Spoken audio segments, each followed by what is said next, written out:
So I'm on the floor of the shower, tied up, with water pouring on me, in my clothes. This is my first day of high school. Dyke, faggot. Sissy fag, all that stuff. A guy got really mad and decided to beat me unconscious. It was my first day of school, and about 4 or 5 third and fourth graders got me in the corner and beat the bejesus out of me. I was what was wrong with America, and I was going to hell, and God hates me.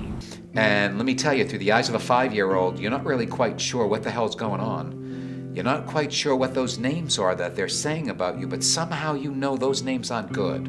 Oh shit, oh shit, oh shit, I'm gay. Definitely use the word dyke, definitely use the word lesbo, homo, you know, all of those words. They were calling him names. They were just making fun of just, I think, what he wore, what he did, how he acted, how he wrote, to the point where he just actually got up one day and refused to go to school. Yeah, high school was horrible. I was shoved in lockers, dunked in trash cans, had my head dunked in toilets. I had a teacher read a letter to a girl that I was seeing out loud to a classroom. And it was getting a little rough for me. I mean, I'd go home and cry. I don't know how I'm going to get past this. I don't know how I'm going to live like this. Between the age of 13 and 23, I've contemplated suicide. I didn't want to be gay. I didn't want to be gay, and I knew that there was nothing that I could do to change it. Where you live in a community that makes you so afraid of being yourself that you actually try to crush it, that's real, that's bullying, and it's wrong. You should never let what anybody else thinks about you affect how you feel about yourself. I just woke up one day and said, this is it. It's like, I know I'm not going to change. I know I'm not going to be like everybody else, and I have to be who I am. I think about when I used to wake up in the morning and go, oh my God, I can't believe I'm gay, like feel this sense of doom, and now it's part of my identity and something that I am really proud of. I don't have to fix this. There's nothing wrong with me. I'm just who I am. I'm happy to be who I am just the way I am. If I've learned anything over the last 15 years with being out, is that the more I accepted who I was, the more other people around me accepted who I was. To me, if you didn't like it, if it offended you, that was your issue. It wasn't mine. The life that you want for yourself is possible. It's odd to think that to feel safe, you have to leave where you grew up. But then you start to realize you deserve to be happy. And the power that the people had over you earlier, it goes away. The world is not the small school you're at, and the world is not the small town you're in. It's so much bigger, and it's so much more accepting. You will find your career path, you will find love, you will find heartbreak, just like everyone else. You are absolutely going to get to a better place. You're absolutely going to get to a better place as you feel more comfortable with who you are, and you see the possibilities, and you know that there are people out there who care, and there are a lot of people who care. You just have to keep yourself open.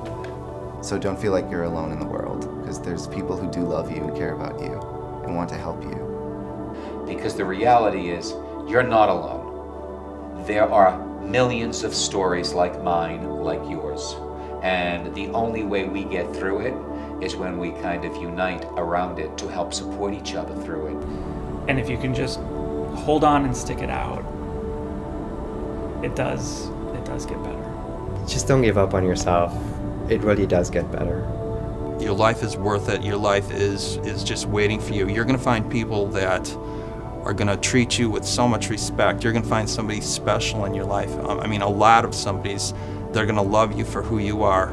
I never would have thought that now I would be fine with who I am. I never thought I'd be comfortable with who I was. It gets better because the thing that you used to be ashamed about is now the thing that your friends value most about you. He's my son. He's who he is. He's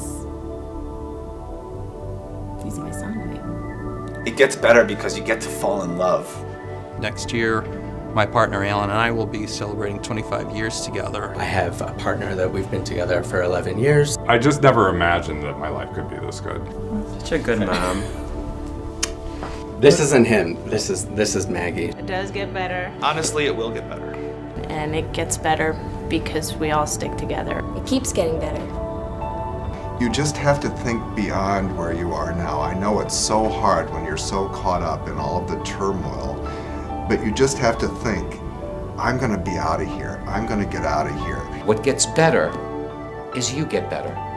You find your voice, you find your confidence, you find your courage, you find your conviction, and you get to a point that your voice is so strong that you can't silence it anymore. Once you find that strength, like, it gets so much better. It gets better. It gets a whole lot better, I promise. It gets better. It gets so much better. It not only gets better, there are many, many people out there who are doing what they can to make it better. I'm Phil, and this is my partner Jack, and we just want to tell you that it gets better. It absolutely gets better. You can make it through it.